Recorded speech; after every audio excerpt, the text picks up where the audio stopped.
Hi everybody, this is Josh from MGP, sitting with my brother Dan here, and we're continuing the stories for our guitars that we've been showing. So in this episode, I wanted to show you my custom guitar that I had built in 2009, 2010.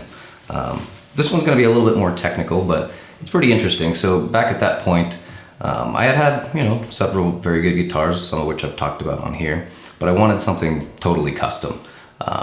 And it just so happened at the time that I had a student who went to school for lutherie training, and when he came back, he showed me what he had built at his time away, and it was pretty cool. And I thought, well, I'd like one, man. Can you build me one? And so I ended up working with him to design this thing from scratch. And you can see it's a unique body shape. I guess some people like it, some people don't. That's okay. I personally really like it. It's not based on any particular body design, but you notice I have the scroll up here. When I was playing a lot of classical stuff at the time, I really wanted like a classical look to it.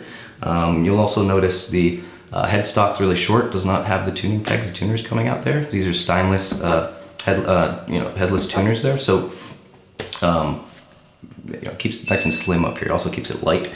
The whole guitar itself is made out of mahogany with a three-piece neck, which is flame maple and walnut, which is pretty cool. It also has at the 12th fret inlaid the kanji for the word shadow, which was my dog. And also up here for the truss rod cover, it actually has maple inlaid into rosewood, the name of the middle name of my now wife, who says Grace. So anyway, this guitar was really cool in that regard. So then we wanted to see what to do with the electronics. So I ended up getting, I believe these are DiMarzio Super Distortions.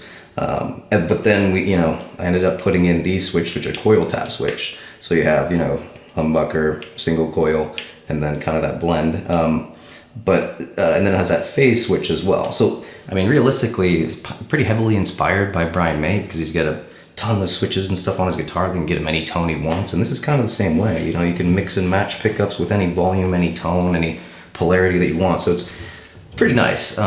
And so yeah, this particular guitar was the first one that I ever had built. I kind of designed it with, and the guy's name was Anthony Rocco, really cool guy. But yeah, and so this was my first custom guitar. The nut is actually made out of bone, which is pretty cool. It was the first one I ever had that was made out of bone. But yeah, and what I really like about this guitar, and what I focused on at the time, was really this cutaway. I don't, it's probably hard to capture that on camera just watching somebody, but normally you might get cutaway, or your horns come about here, maybe at the 15th or 17th fret, and you can't get up any higher. But with this thing, there's just no problem to get up to 24. And I mean, I can go beyond that easily, like comfortably.